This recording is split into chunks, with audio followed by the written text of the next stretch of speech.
This is going to be 10 lessons I learned from going balls to the wall in friendship, business, girls, and health for a year straight. So if you're a restless one like me and you really want to do more and you just don't want an average life, you want to do more things, then maybe you can learn a few things from what I did.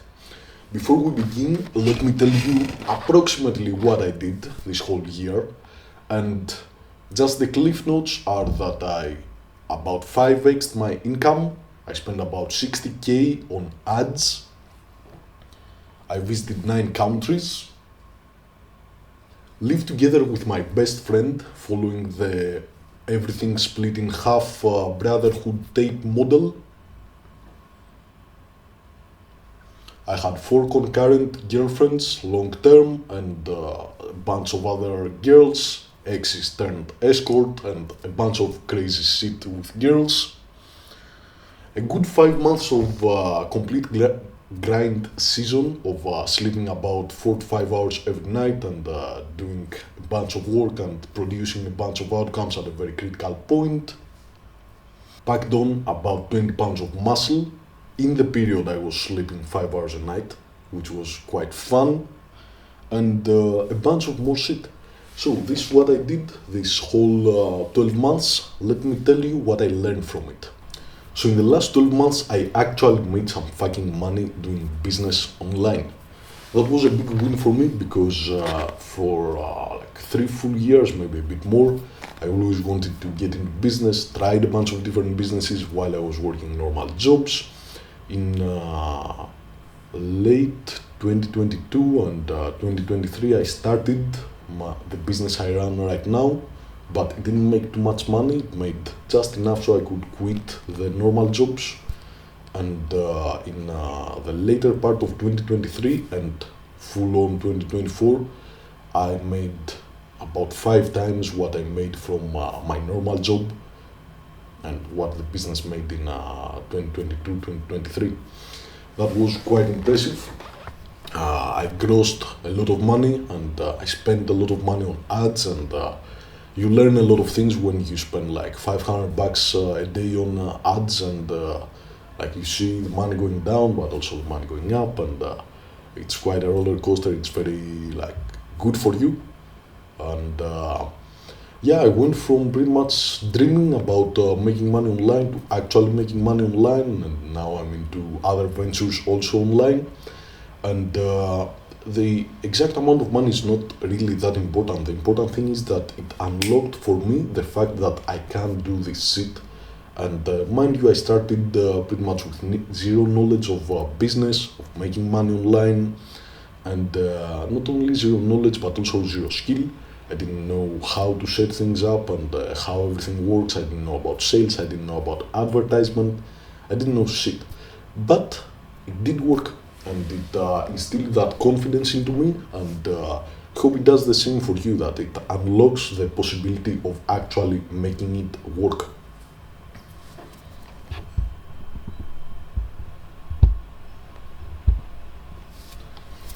The second thing I learned ties right back into business, and it is how to actually make the fucking money.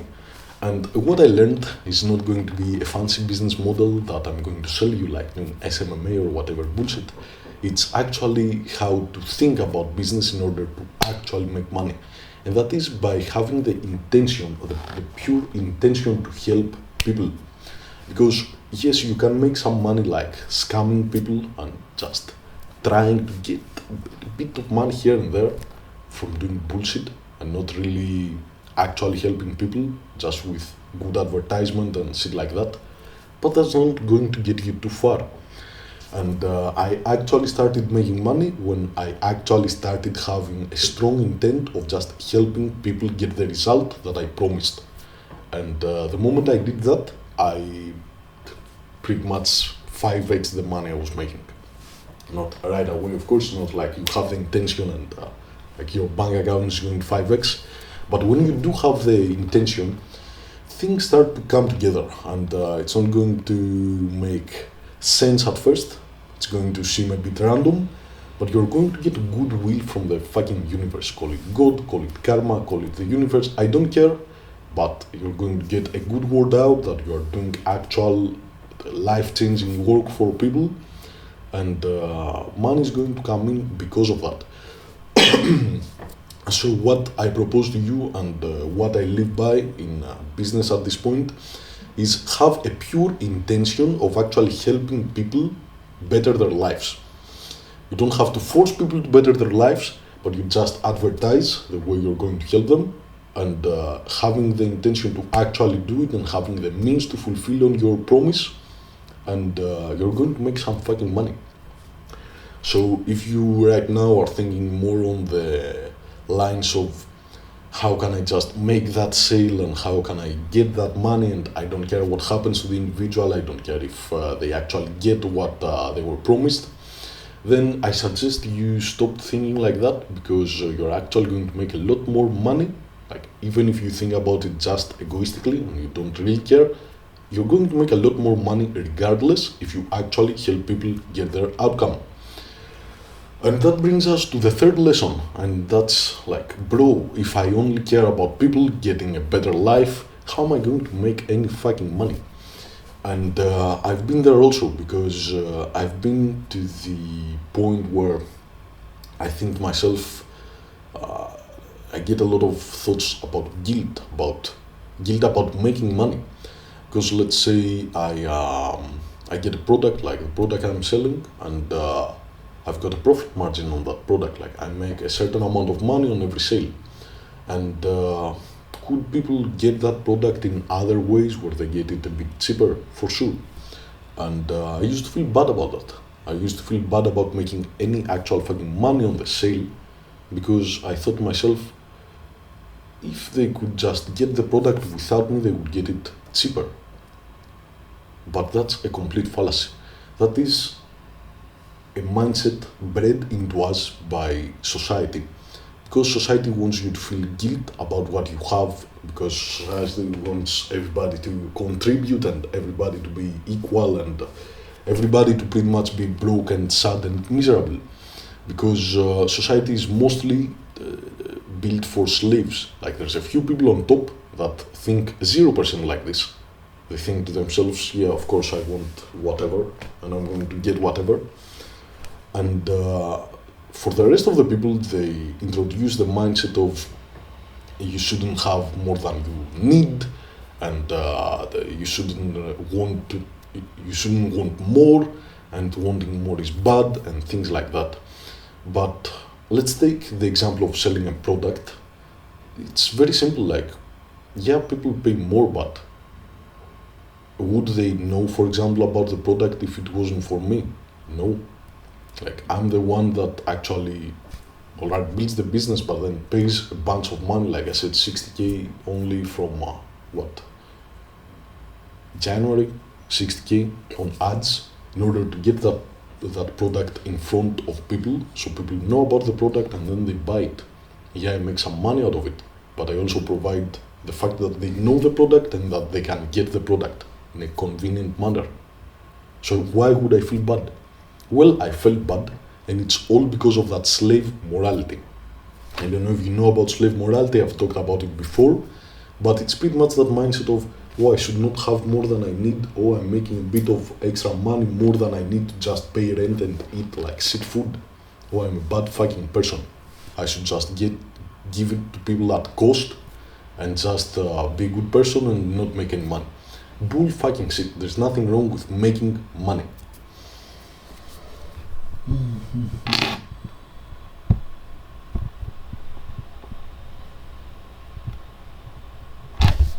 And that brings us to number 4, slave thinking in general.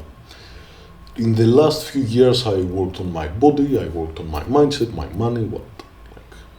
I got a good body, I got to making some good money, got a lot of girls, and I actually used to feel bad about all these things. So I already talked about the money, and with money you can also feel bad about having it. Because I used to have a lot of people that were like, let's say, friends that I hanged out with, because I used to be a student and they were also students. They were broke, and like, they would look for the like deals and coupons and shit, and always get the cheaper stuff because when you're a student you do that.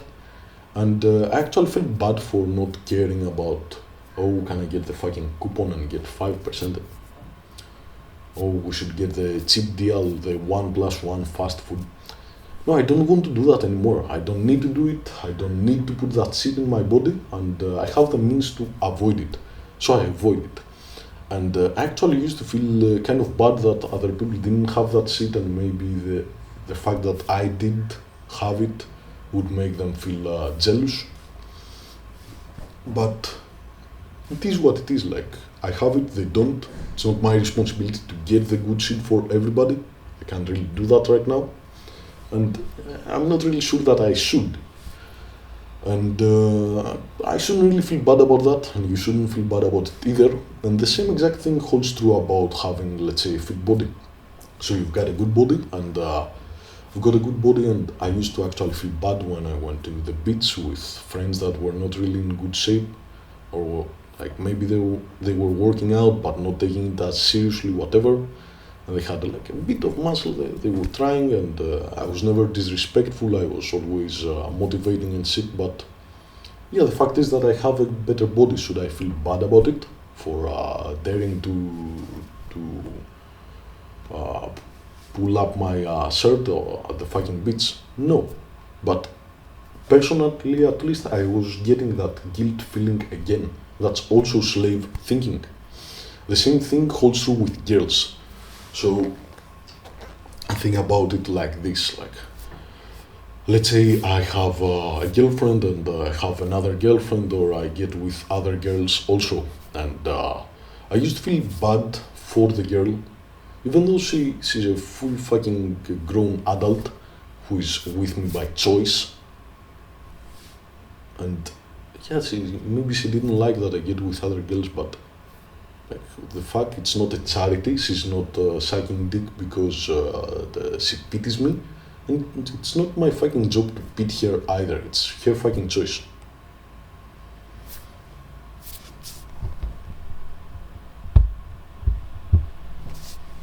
So this in general is slave thinking, thinking that, oh, I shouldn't have more, and I should feel guilt for what I have, and I'm a bad person for having shit and for getting what I want.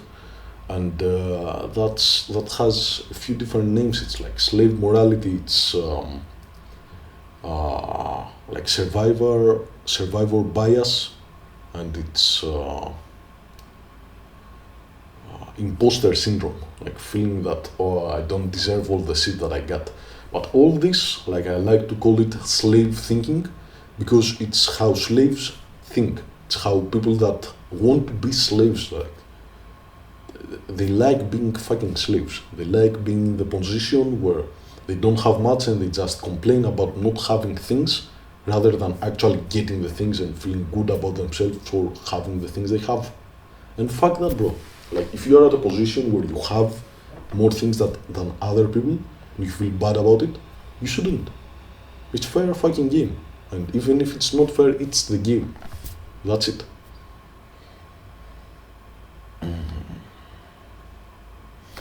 So let's talk about girls a bit more. Girls and guilt again.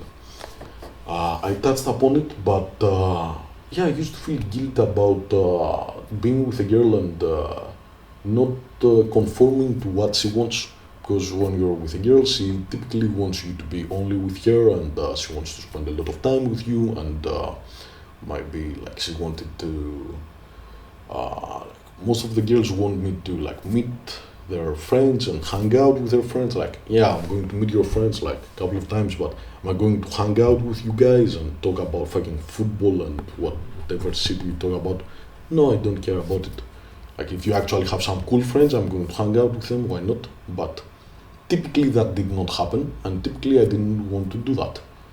And like, I traveled a lot this year, and I was out of the country for weeks and sometimes months at the time.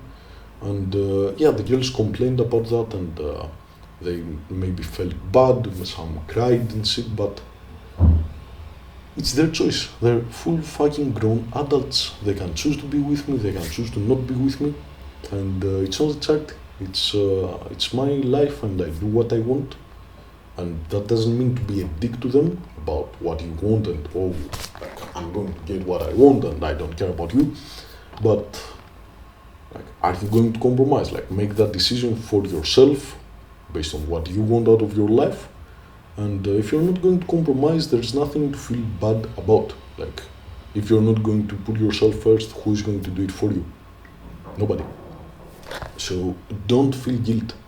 Like, if their behavior is not the behavior you like, you don't have to stick around. Like, if they constantly complain about shit, like, you can just tell them, go.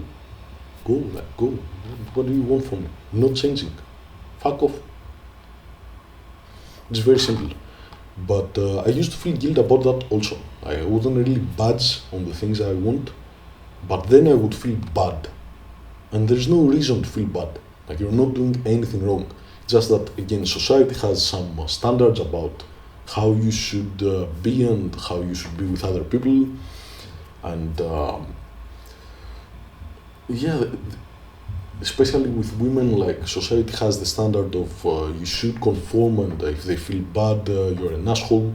But people can feel bad about a lot of things, and it's not your job to make them feel not bad about the decisions you make about your life. It's not your job. You shouldn't feel bad about it. That's it.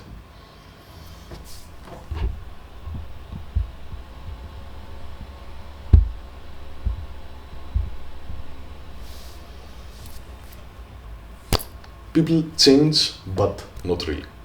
So, as I said before, 12 months ago, on the fucking date, I moved in with my friend to live the Tate Brotherhood lifestyle, where we were going to split all the money down the middle, or like more like have a joint, let's say, bank account and have all the money joined, live in the same house, do business together, shit like that. And I was extremely happy to do it because I wanted that brotherhood that, alright, I'm going to have your back and you have my back, and we're going to fucking conquer together and have fun and do trips and make like shit tons of money. Why the fuck not? It sounds great. And 12 months ago, I moved in with my friend, and we started working together on my business. He was working a 9 to 5 then, which he actually kept throughout the whole thing. And yeah, he started working on my business also, and we started some new business ventures, some interesting shit I can get into in a different video. But yeah, how this worked is that I was very excited about the brotherhood thing and about traveling the world, making a bunch of money, having a lot of fun. But and I actually wanted that. That was my pure intention. That was what I wanted. But my friend got a bit hyped by me, and when I say a bit hyped, I mean the whole thing was hype created by me in my friend's mind, because he never truly wanted that lifestyle. He was completely fine with living the more classic, like 9 to 5, like be home more, not travel so much, have like a steady base of operations, let's say. In general, a normal life. But of course, the things that I talk about and I do are very hype, and they sound good. And of course, everybody wants to live like that. But living like that has some effects and some consequences, especially at first before you are established and successful. It's kind of hard, meaning that when you spend like 10k on ads in 1 month, and maybe they work, maybe they don't. Like, if they don't, you lose fucking $5, 6, 7,000 dollars. So maybe you've got like 5k in the bank stacked, and the next month you've got zero. And that's the fucking lifestyle, because you need to spend money to make money, and sometimes it works out, sometimes it doesn't. And for me, I know that in the long term it's going to work out, because I'm fucking relentless, I'm not going to stop. And now things are going great. Maybe like in a few months things go to shit. Am I going to quit then? No. And things have gone to shit in the past, I haven't quit, I'm not going to quit. But that is because that's the only choice I truly have, because going back to living a 9 to 5 normal life is not for me, so it's not a choice for me. But for somebody that is in it for the hype and only for the positives, but is also fine with living the 9 to 5, when things get tough, the hype goes away and you just have to operate on little sleep and little money and fucking things are tough and you don't know how you're going to make it work. Then if you're not committed to this lifestyle, then you're out, you're going to bounce. And that's pretty much what happened. Because I have a convincing personality and I get into things a lot and I get very hyped and I tend to hype other people also. And when things go well, people are on board. But just like the friend that tells you, oh man, you've got nice fucking biceps, like can I go work out with you and I want to be like you and shit like that. And they come to the gym for a month and the day that you're on a trip and you don't go to the gym, they don't go to the gym and they pretty much quit after a fucking month. Like I've been through 15 people like that. They always want to hit the gym and they quit because they never truly wanted it. Like it would be nice to have, but they could live without it. So they live without it with the first sign of difficulty. And it's the exact same thing with everything. Like it's the friend that got hyped about brotherhood and about making shit tons of money and traveling the world. He's out when business gets tough. The hoe that is excited about being your fucking housewife, she's going to be out the door when things get tough as well. And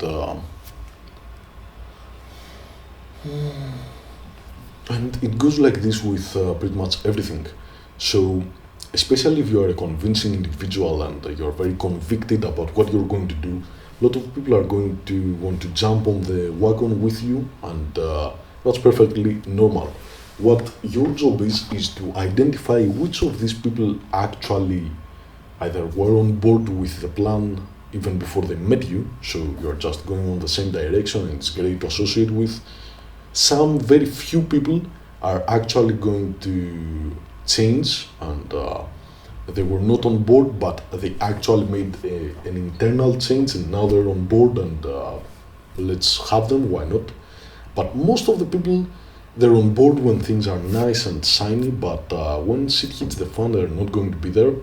And given that you are on the path and there's no other choice for you, having people that are going to bail at the most important times is going to be a huge problem. And to avoid that, it's your responsibility to see through the excitement in other people and also not really generate that excitement in the first place, because to a large extent it's your fault. Because for example, when somebody asks me like, is it easy to have art like you, I say yes, it was very easy for me. Why is it very easy for me? Is it easy because eating 4.5 thousand calories a day is easy? Is it easy because going extremely hard at the gym is easy? Is it easy because I never miss a session? No. It's easy because I can't see any other way, so it's the only way, so it's fucking easy. But for somebody that can live without huge fucking arms, it's not easy to stick to all those things. It's the exact same thing with freedom in business. So if you can't live like a fucking 9 to 5 and go home and watch some fucking TikTok or whatever, then going through the hardship of business, it's fucking easy. It's easy for me because I never think myself, oh, I should go back to a normal life. Like, it's the only way I know, so it's easy. But for somebody that is fine with a 9 to 5 and a normal life, it's fucking hard. So if you tell them, yeah, it's easy because it is easy for you, they're going to get hyped. But then they're going to quit on you. And if you got things set up in a way where them quitting is going to be an actual problem for you, so more in the business and relationship type of things, you're going to mess your life up because you rely on people that you shouldn't rely on, and it's not their fault, it's your fault. It's your fucking fault. It was my fucking fault for hyping them up and then for seeing that hype as true intention. It's your fault, it's my fault, it's not their fault. They like, It's not their fault. I don't care if it's actually their fault or not, but if you want the best life possible to a large degree, you have to blame yourself because that's the only part you can control. And I'm not saying to blame yourself if a fucking meteorite strikes Earth and you die, but you chose the wrong people to associate with. Even if their behavior is not 100%, it's still your fault for making that decision, and it's your responsibility to not make similar decisions in the future and not fuck yourself up in the future.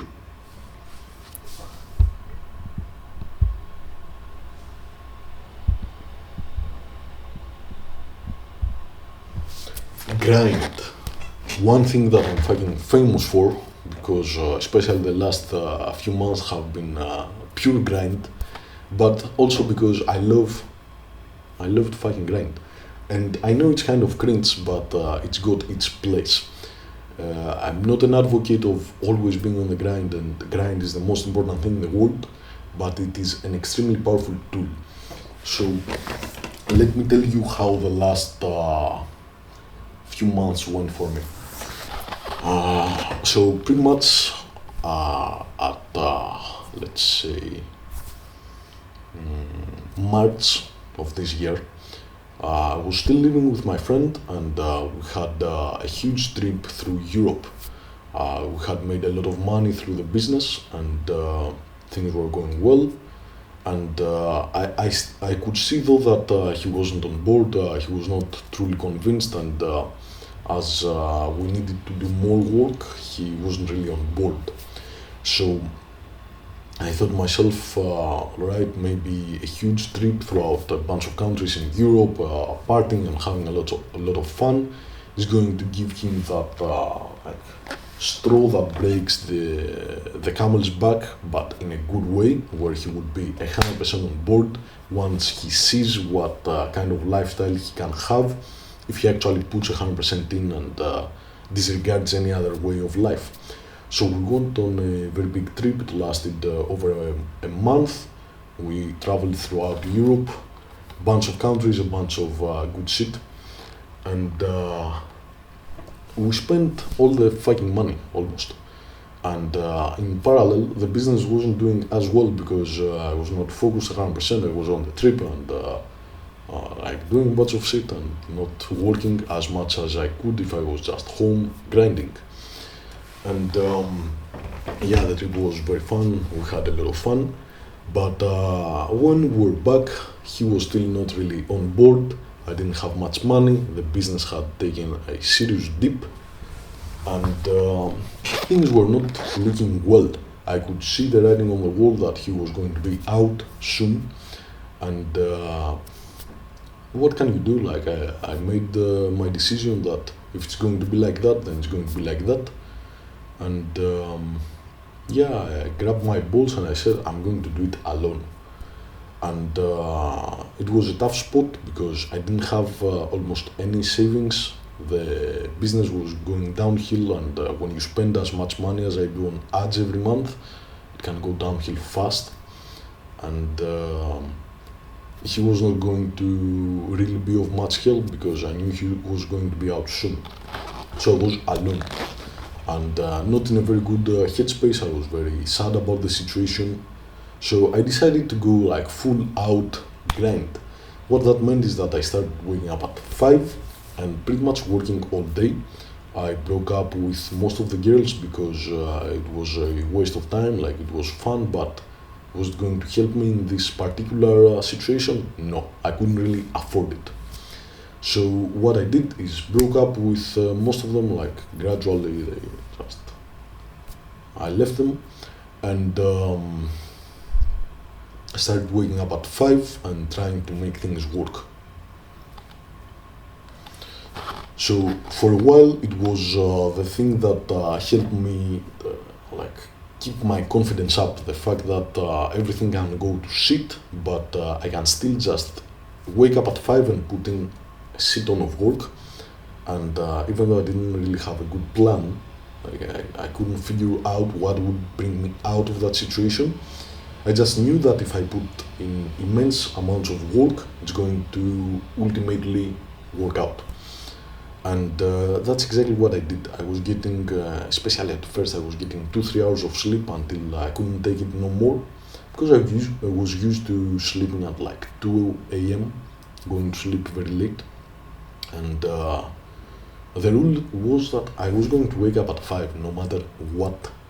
So for a month, maybe a month and a half, I was getting like 2 3 hours of sleep every night. It was hell. And then that gradually moved back to me sleeping at around 12, 12:30, 1. So I was getting 4 to 5 hours of sleep every night. I settled at 4.5, which equates to 3 sleep cycles, because when you wake up in the middle of a sleep cycle, you just feel like shit. So even though it was a bit less, most of the times I went to sleep at 12:30 instead of, let's say, 12, just to get exactly 4.5 hours of sleep and be as energetic as possible on that low sleep. And things continued to go to shit for a good while. So for a few months, like, I still wasn't making any more money really from the business. Like, I kind of stabilized it, but not making very good money at all. Just a couple of thousand maybe. And my friend actually moved out of the house. I had the whole house myself, which meant more bills, and the sleep was slowly exhausting me. But I continued working on it, and I actually started a new business. The thing about helping influencers scale their business and scaling the amount of coaching they can do for their followers. And I started making money from that, and I slowly started to ramp up the business again. And I invested my last money in inventory and like some courses, and acquired a bunch of knowledge, acquired a bunch of product. I sold that product, got some money from scaling influencers, bought more product, got back into making money. But that happened very recently. That's like the last 5 months.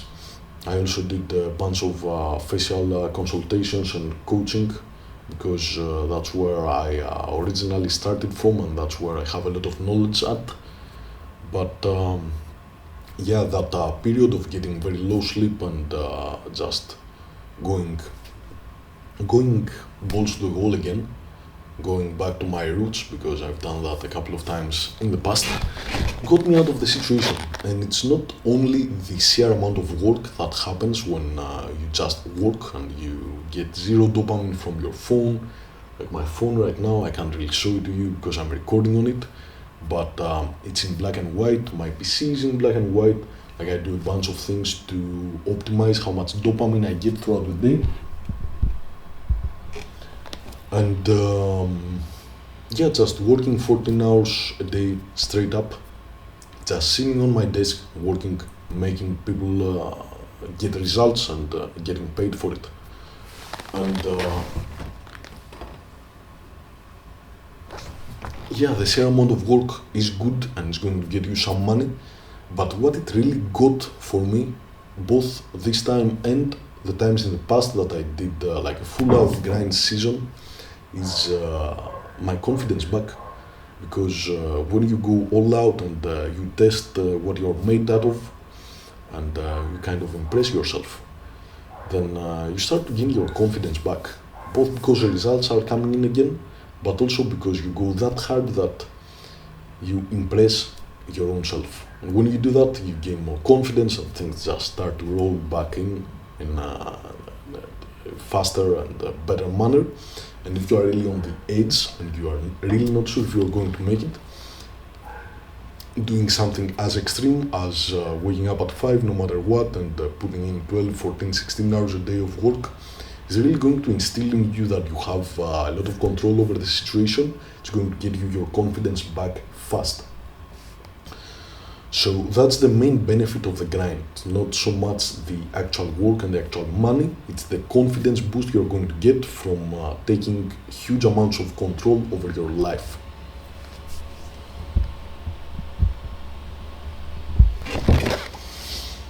Health and vitality. As you can guess, getting like 4 to 5 hours of sleep at best every night is terrible for you, and it is fucking terrible. And I wouldn't really recommend it to anybody. But on the other hand, if you want to do it, you are free to do it. I explain the benefits. It's up to you. But the fact of the matter is that it is terrible for your health. Like my back was aching, I had like a constant headache. I was consuming for like 3 months straight 8 coffees a day. Like 8 coffees is a lot of coffees. Not a big guy. I'm 175 pounds. Not like fucking 260. Like 8 coffees is a lot of coffees. And fasting for almost the whole day, so I don't have food in my system, so I can be more concentrated. Eating like all my food pretty much at night, like in a 6 hour window, and doing whole days of fasting, crazy shit. The point is that the more health and vitality you can keep, whether you are in a grind season or you live a more normal life, but you want to maximize what you get out of it, the more health and vitality you can keep and you can raise, the more results you are going to get. Because you're pretty much going to have more energy and more will and more aggression and more clarity to attack what you want to attack. So throughout these 5 months, I actually managed to pack about 25 pounds of weight. Out of those 25 pounds, about 20 are muscle. And that's a rough calculation, but that's about it, because I remained completely shredded. I'm going to have some pictures here. I'm not about to pull up my shirt, but I think you can see that I'm quite a bit shredded.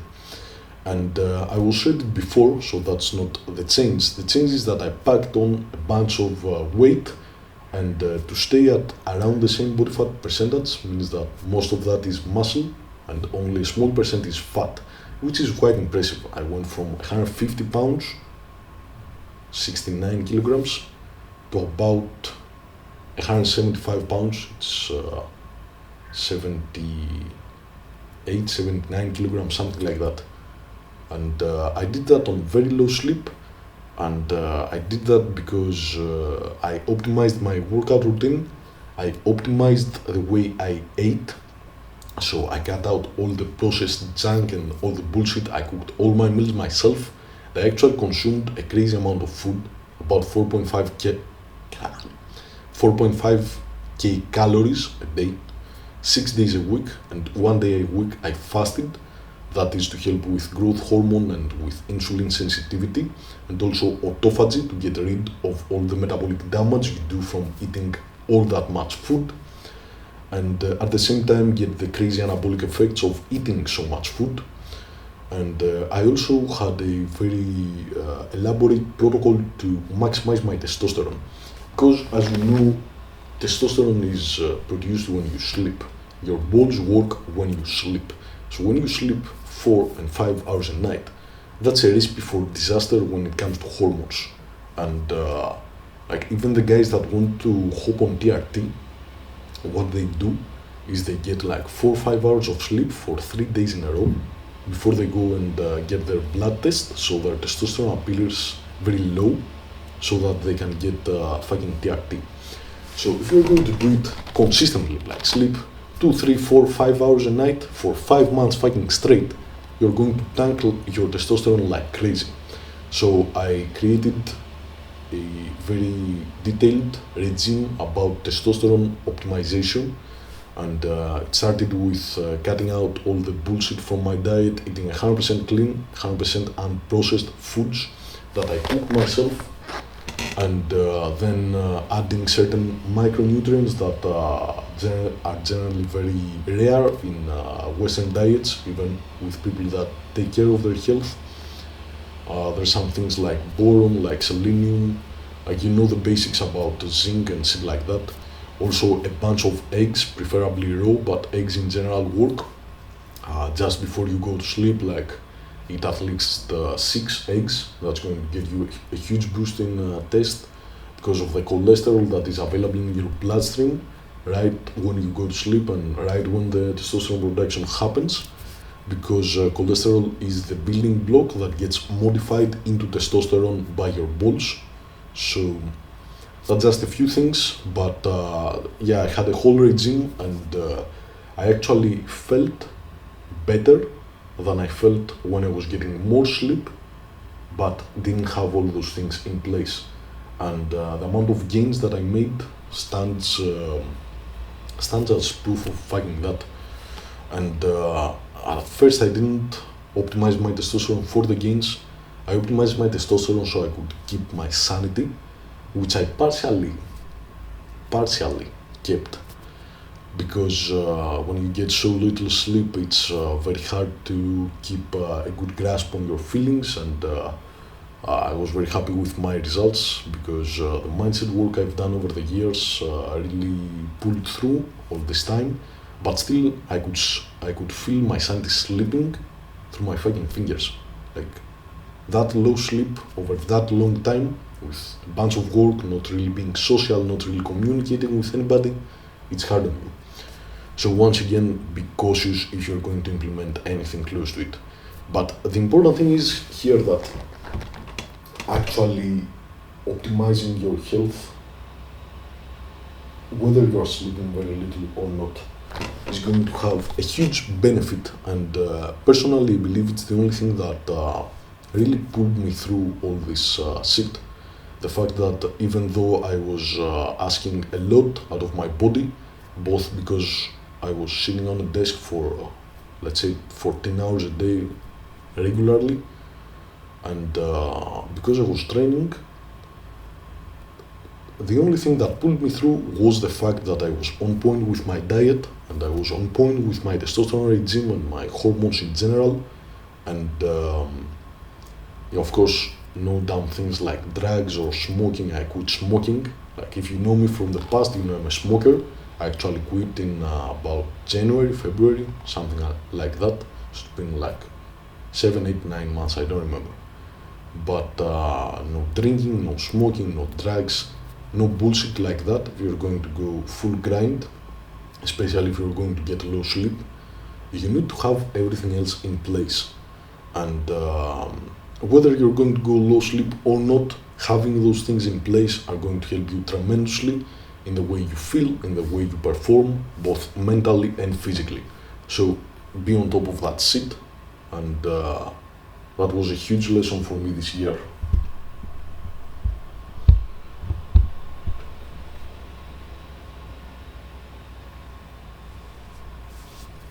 So I touched upon it lightly, but it's mindset. It's number 9, it's mindset.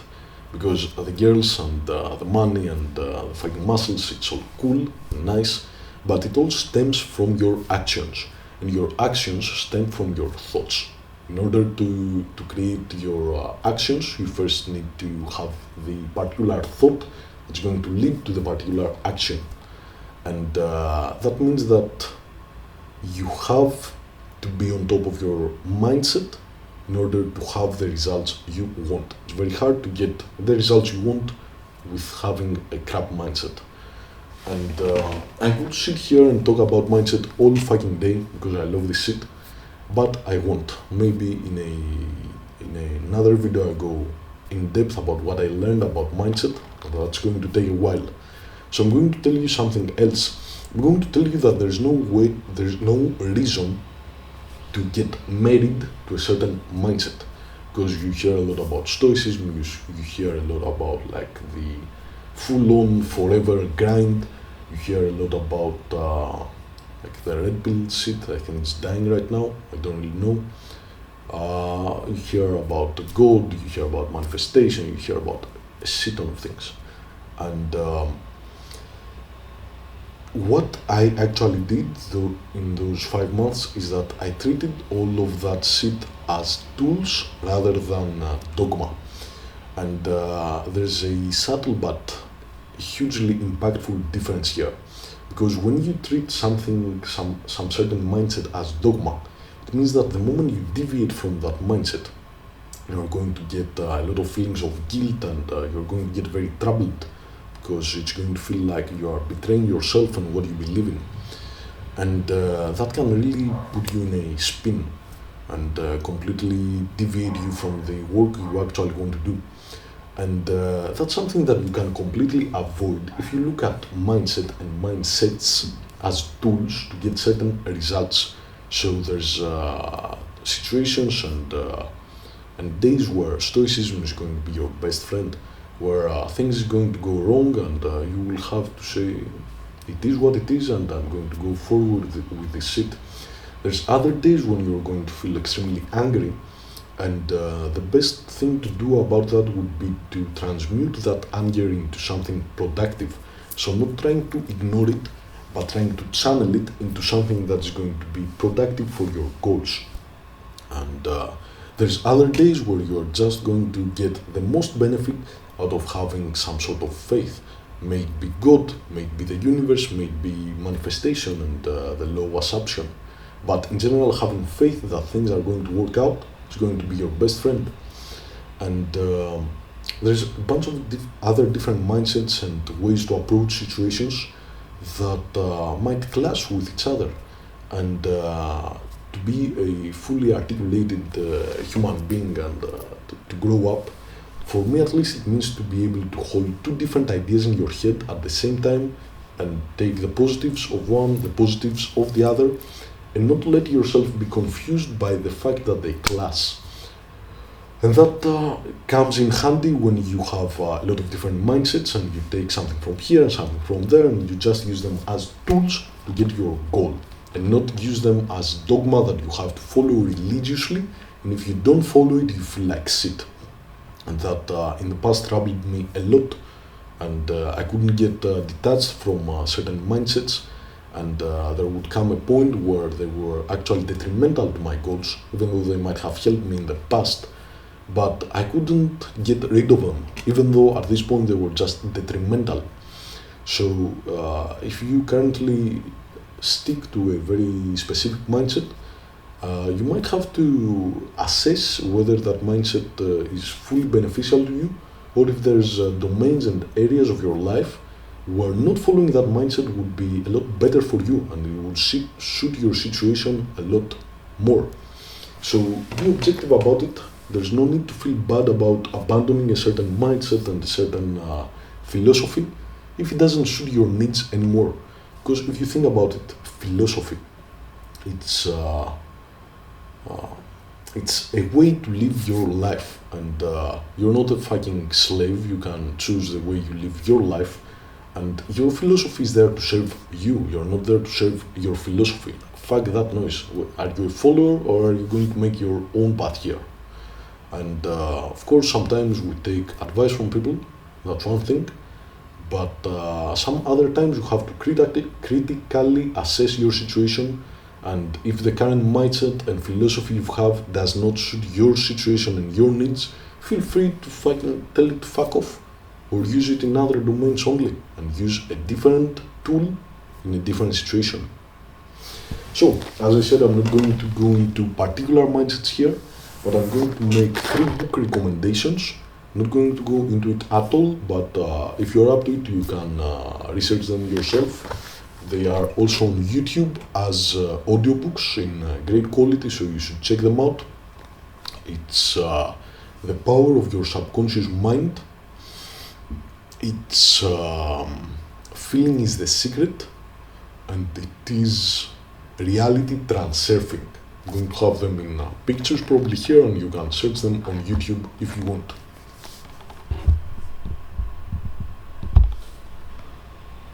Last but not least, you have to do shit and just do shit. So there were a lot of times this year where I didn't really have enough data to make a very informed decision on my situation. I really did not know what was going to be best and what was going to be a bad choice. And it's normal, especially in business, but also in relationship with girls and friends. I really didn't know how to go forward. I didn't know what to do. I didn't have all the data to know what was going to happen. And in the past, that used to bother me a lot. But then I realized that if the current situation I'm into, let's say very simply with business, if the thing that if the thing that I'm doing right now is not getting me the results I want and is not going to get me the results I want, even though it's a safe bet, just like a 9 to 5, knowing that if I don't make a change, I'm not going to get the result I want, means only one thing, that I have to do something else. And I might not know what is the best option to choose from. I might not know if there is any option that I can choose that's going to get me the result I want. Maybe there's none, or at least maybe there is none that I know of, and that I'm about to choose from like 5 different approaches. Maybe none of them work. Maybe there's a 6th one that I don't even know about. But you still have to do shit. You just have to pick one, fucking do it. Because if the thing you're doing right now doesn't work, and it's not going to work, then it feels safer. Maybe you're making like a few thousand a month with your current business or your current 9 to 5. But if you want to make like serious money, and that's not going to make it for you, it's not safe to pick a new business and go into it. But do you really have a choice here? In my book, I didn't. So I just did shit. Even if I didn't have the full information, even if I didn't know what's going to come of it, I want a certain outcome. If what I'm doing right now doesn't get me that outcome, I'm going to do something else. Maybe it fails, maybe it doesn't fail, we'll fucking see.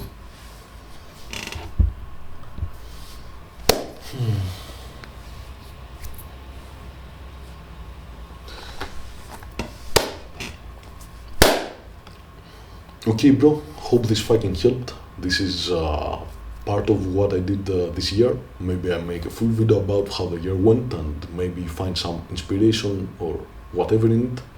Maybe it's just fun for you. But I hope this helped, and if you got any questions, hit me up on Instagram. It is Esoteric Hustler, and I'm kind of late with responses, but I'll probably get it. And that's about it. God bless. I'm out.